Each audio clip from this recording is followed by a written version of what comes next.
Friends, എല്ലാവർക്കും പുതിയൊരു വീഡിയോയിലേക്ക് സ്വാഗതം. റോസ് ചെടികൾ നന്നായി വളരുന്ന സമയമാണ് വേനൽക്കാലം. എന്നാൽ നല്ല ഭംഗിയുള്ള പൂക്കളോടും ഇലകളോടും കൂടി റോസ് ചെടികൾ വളരണമെങ്കിൽ നല്ല കെയറിങ് ആവശ്യമാണ്.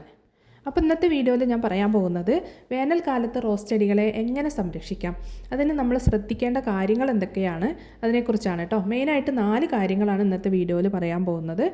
ഈ 4 കാര്യങ്ങൾ ശ്രദ്ധിച്ചാൽ തന്നെ റോസ് ചെടികൾ ഹെൽത്തി ആയിട്ട് വളരും, അതുപോലെ തന്നെ നല്ല പോലെ പൂക്കളും ഉണ്ടാകും. നമ്മുടെ ഈ ചാനലിൽ റോസ് കെയറിങ്ങിനെ കുറിച്ച് ഒരുപാട് വീഡിയോസ് അപ്ലോഡ് ചെയ്തിട്ടുണ്ട്. ആ വീഡിയോസൊക്കെ കണ്ടിട്ട് പലരും നല്ല നല്ല അഭിപ്രായങ്ങളാണ് പറയാറുള്ളത്. എല്ലാവർക്കും വീഡിയോസൊക്കെ യൂസ്ഫുൾ ആണെന്ന് അറിഞ്ഞതിൽ ഒരുപാട് സന്തോഷം. പിന്നെ ഇപ്പോൾ നമ്മൾ ലോങ് വീഡിയോസ് ചെയ്തിട്ട് കുറേ നാളുകളായി. ഓരോരോ തിരക്കുകളായിട്ട് ടൈം കിട്ടാത്തതുകൊണ്ടാണ് ലോങ് വീഡിയോസ് ചെയ്യാറില്ലെങ്കിലും ഷോർട്സ് നമ്മൾ ഇടയ്ക്കിടയ്ക്ക് ചെയ്യാറുണ്ട്. അപ്പോൾ ആ ഷോർട്സിനൊക്കെ നല്ല സപ്പോർട്ടാണ് നിങ്ങൾ തന്നുകൊണ്ടിരിക്കുന്നത്.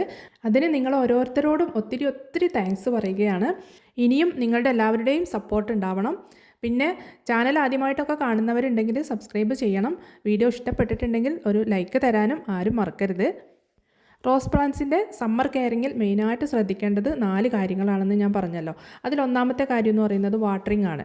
അപ്പോൾ നമുക്കെല്ലാവർക്കും അറിയാം, നല്ല വെയിലും ചൂടുള്ള സമയമാണ്. ഈ സമയത്ത് ചെടികൾക്ക് നന്നായിട്ട് വെള്ളം കിട്ടണം.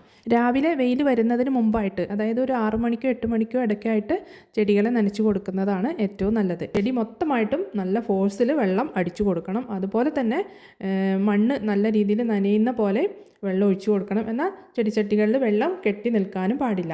ആ ഒരു രീതിയിൽ വേണം നമ്മൾ വെള്ളം കൊടുക്കാനായിട്ട്. പിന്നെ കൊക്കോപിറ്റിൽ നട്ട ചെടിയാണെങ്കിൽ പെട്ടെന്ന് ആ കൊക്കോപിറ്റ് ഡ്രൈ ആവില്ല. മണ്ണിൽ നട്ട ചെടികളാണെങ്കിൽ മണ്ണ് പെട്ടെന്ന് ഡ്രൈ ആവും. പ്രത്യേകിച്ചും ക്ലേ പോട്ടിൽ വെച്ചിട്ടുള്ള ചെടികളാണെങ്കിൽ മണ്ണ് വേഗം ഡ്രൈ ആകും. കൊക്കോപിറ്റ് ആണെങ്കിൽ മേൽഭാഗം മാത്രമേ ഡ്രൈ ആകുള്ളൂ. ഇതിൻ്റെ താഴെ ഭാഗത്തൊക്കെ നല്ല നനവുണ്ടാകും. അതുകൊണ്ട് തന്നെ ചെടികൾക്ക് നല്ല ഗ്രോത്ത് ഉണ്ടാകും. അതുമാത്രമല്ല, ചെടികൾ എപ്പോഴും നല്ല ഫ്രഷ് ആയിട്ട് തന്നെ ഇരുന്നോളും. എന്നാൽ സ്ഥിരമായിട്ട് ഡ്രൈ ആവുന്ന മണ്ണിലിരിക്കുന്ന പ്ലാന്റ് ആണെങ്കിൽ, പ്രത്യേകിച്ചും ഇതുപോലുള്ള ചെറിയ പ്ലാന്റ്സിന് കഠിനമായ ചൂട് താങ്ങാൻ പറ്റാത്തൊരവസ്ഥ വരും. അപ്പോൾ പ്ലാന്റിന് തീരെ ഗ്രോത്ത് ഉണ്ടാവില്ല. അപ്പോൾ നമ്മൾ എന്താണ് ചെയ്യേണ്ടതെന്ന് വെച്ചാൽ ആ പ്ലാന്റിന് നല്ല തണുപ്പ് കൊടുക്കണം. അപ്പോൾ അതിന് വേണ്ടിയിട്ട് ഇതുപോലെ ചൂട് ചെറുതായിട്ടൊന്ന് ഇളക്കി കൊടുക്കുക. എന്നിട്ട് മൾച്ചിങ് ചെയ്ത് കൊടുക്കുക. മൾച്ചിങ് ചെയ്യാനായിട്ട് നമുക്ക് കരിയില ഉപയോഗിക്കാം, അതുപോലെ ചകിരി, പിന്നെ ഉമി, പിന്നെ കൊക്കോപീറ്റും ഉപയോഗിക്കാം. അപ്പോൾ നിങ്ങൾക്ക് ഏതാണ് അവൈലബിൾ ആയിട്ടുള്ളത് അത് ഉപയോഗിച്ച് നിങ്ങൾ മൾച്ചിങ് ചെയ്ത് കൊടുക്കണം. ഇത് വേനൽക്കാലത്ത് നിർബന്ധമായിട്ടും റോസ് ചെടികൾക്ക് ചെയ്ത് കൊടുക്കേണ്ട ഒരു കാര്യമാണ്. ഇത് മണ്ണിൽ നട്ട ചെടികൾക്ക് മാത്രമാണ് കേട്ടോ. കൊക്കോപീറ്റിൽ നട്ട ചെടികൾക്ക് മൾച്ചിങ്ങിൻ്റെ ആവശ്യമില്ല. അപ്പോൾ ഇതുപോലെ മൾച്ചിങ് ചെയ്താൽ മണ്ണ് പെട്ടെന്ന് ഡ്രൈ ആവില്ല. അതുകൊണ്ട് തന്നെ വേരുകൾക്ക് നല്ല തണുപ്പ് കിട്ടും. അങ്ങനെ ചെടിക്ക് നല്ല ഗ്രോത്ത് വരും. അതുമാത്രമല്ല, പൂക്കളും ഇലകളൊക്കെ എപ്പോഴും നല്ല ഫ്രഷ് ആയിട്ട് ഇരുന്നോളും. ഇനി രണ്ടാമത്തെ കാര്യം സൺലൈറ്റാണ്. റോസ് ചെടികൾ നന്നായിട്ട് വളരാനും പൂക്കൾ ഉണ്ടാവാനും ഡയറക്റ്റ് സൺലൈറ്റ് ആവശ്യമാണ്. മിനിമം 6 അവേഴ്സെങ്കിലും ഡയറക്റ്റ് സൺലൈറ്റ് കിട്ടണം. എന്നാൽ പല ഏരിയയിലും പല തരത്തിലുള്ള ക്ലൈമറ്റാണ്. ചില ഏരിയയിൽ ചൂട് കൂടുതലായിരിക്കും, ചില ഏരിയയിൽ ചൂട് കുറവായിരിക്കും. ഞങ്ങൾക്കിവിടെ വയനാട്ടിൽ ചൂടാണെങ്കിലും റോസ് ചെടികൾക്ക് താങ്ങാൻ പറ്റുന്ന അത്രയും ചൂടേ ഉണ്ടാവുള്ളൂ. മറ്റ് ജില്ലകളിൽ അങ്ങനെയല്ല, ചൂട് വളരെ കൂടുതലായിരിക്കും. ചിലർ ചോദിക്കാറുണ്ട്, വെയിലായതുകൊണ്ട് പൂക്കളെല്ലാം കരിഞ്ഞു പോകുന്നുണ്ട്, അതിനെന്താണ് ചെയ്യേണ്ടതെന്ന്. അതിനുള്ളൊരു സൊല്യൂഷൻ എന്ന് പറയുന്നത്, മോർണിംഗ് സൺലൈറ്റ് 2-3 മണിക്കൂർ കിട്ടുന്ന ഏരിയ ഉള്ളവരാണെങ്കിൽ അങ്ങോട്ടേക്ക് മാറ്റാം. അതല്ലെങ്കിൽ ചെടികൾ ഇരിക്കുന്ന ഏരിയയിൽ ഇതുപോലെ ഷെയ്ഡ് നെറ്റ് കെട്ടിക്കൊടുക്കാം. ഇനി മൂന്നാമതായിട്ട് ശ്രദ്ധിക്കേണ്ടത് ഫെർട്ടിലൈസറാണ്. വേനൽക്കാലത്ത് ഫെർട്ടിലൈസർ കൊടുക്കുമ്പോൾ ഗ്യാപ്പ് കൂട്ടി കൊടുക്കണം. അതുപോലെ തന്നെ ഡോസ് കുറച്ച് കൊടുക്കണം. ഗ്യാപ്പ് കൂട്ടി കൊടുക്കുക എന്ന് പറഞ്ഞാൽ മിനിമം ഒരു 10 ദിവസമെങ്കിലും കഴിയാതെ, ഒരു ഫെർട്ടിലൈസർ കൊടുത്തിട്ട് 10 ദിവസമെങ്കിലും കഴിയാതെ അടുത്ത ഫെർട്ടിലൈസർ കൊടുക്കാൻ പാടില്ല.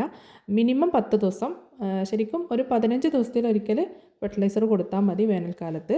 പിന്നെ കൊടുക്കുന്ന ഫെർട്ടിലൈസറിൻ്റെ ക്വാണ്ടിറ്റി കൂടി പോവാതിരിക്കാൻ ശ്രദ്ധിക്കണം. അത് ഓർഗാനിക് ആയാലും കെമിക്കൽ ആയാലും ശ്രദ്ധിക്കണം. പിന്നെ അത് മാത്രമല്ല, നമ്മൾ പ്ലാന്റിൽ അപ്ലൈ ചെയ്യുന്ന ഫംഗിസൈഡ്, പെസ്റ്റിസൈഡ് ഇതൊക്കെ ഉണ്ടല്ലോ, അതും കറക്റ്റ് അളവിൽ തന്നെ കൊടുക്കണം. കുറച്ച് അളവ് കുറഞ്ഞാലും കുഴപ്പമില്ല, പക്ഷേ ക്വാണ്ടിറ്റി കൂടി പോവാതിരിക്കാൻ നോക്കണം. ഇനി നാലാമത്തെ കാര്യം എന്ന് പറയുന്നത് ഇൻസെക്റ്റ് അറ്റാക്കാണ്. അതായത് വേനൽക്കാലത്ത് കൂടുതലായിട്ട് റോസ് ചെടികളിൽ കാണുന്ന രോഗം എന്ന് പറയുന്നത് മുരടിപ്പാണ്. ഒരുപാട് പേര് ഇപ്പോൾ ഇതിനെക്കുറിച്ച് ചോദിക്കാറുണ്ട്.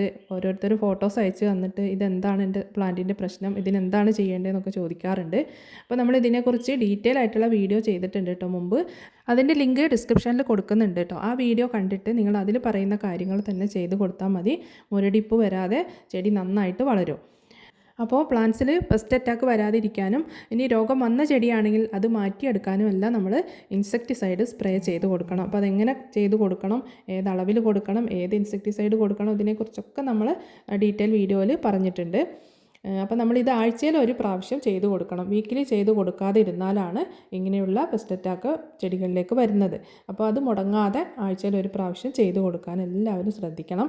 വീക്കിലി ഇൻസെക്ടിസൈഡ് ചെയ്ത് കൊടുക്കുന്നതിന് ഗ്യാപ്പ് കൂടിയാൽ, അതായത് 2 ആഴ്ച 3 ആഴ്ചയൊക്കെ ആയിട്ടും ചെയ്ത് കൊടുത്തില്ലെങ്കിൽ അതിൽ പെട്ടെന്ന് തന്നെ പെസ്റ്റിൻ്റെ അറ്റാക്ക് വരാം. അപ്പോൾ വേനൽക്കാലത്ത് ഈ 4 കാര്യങ്ങളും പ്രത്യേകം ശ്രദ്ധിച്ചാൽ നമ്മുടെ റോസ് ചെടികളൊക്കെ നല്ല ഹെൽത്തി ആയിട്ടും നല്ല ഭംഗിയായിട്ടും നല്ല ഫ്രഷ് ആയിട്ടും ഇരിക്കും.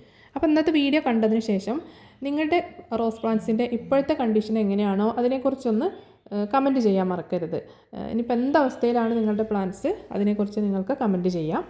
ഓക്കെ, അപ്പോൾ വീഡിയോ ഇഷ്ടപ്പെട്ടാൽ ലൈക്ക് ചെയ്യാൻ ആരും മറക്കരുത്.